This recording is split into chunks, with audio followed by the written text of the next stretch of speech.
시청자 여러분 안녕하십니까. 뉴스9의 신동욱입니다. 검찰 수사권을 완전히 박탈하기 위한 거대 여당의 입법 폭주가 국회의장의 중재로 가까스로 멈춰섰습니다. 박병석 의장의 중재안을 여야가 모두 수용하면서 의회 민주주의 파괴 논란으로 치달았던 검수완박 사태가 큰 변곡점을 맞은 겁니다. 중재안은 이런 겁니다.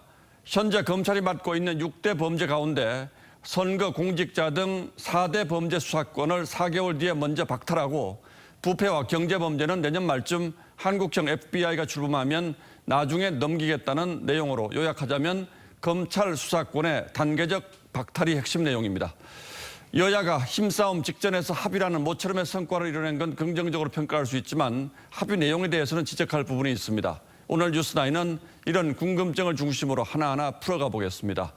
먼저 여야의 극적인 합의 소식부터 전하겠습니다. 박성재 기자입니다.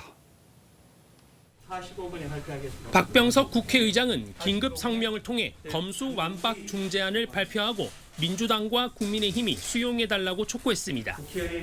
여야의 극한 대립을 멈춰야 한다는 겁니다.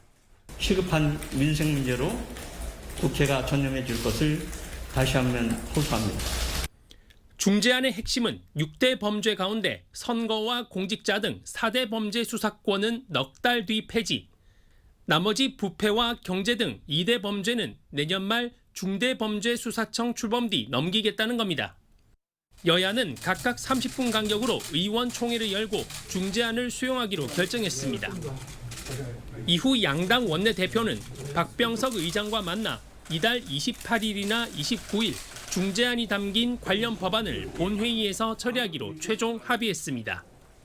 민주당은 검찰의 수사권과 기소권 분리라는 기본 골격을 지킨 데 의의를 뒀고 저희로서는 수사권 기소권의 분리라고 하는 대원칙이 이번에 또 수용되고 국민의힘은 경찰 송치 사건에 대한 보안 수사권 유지 요구를 관철했습니다.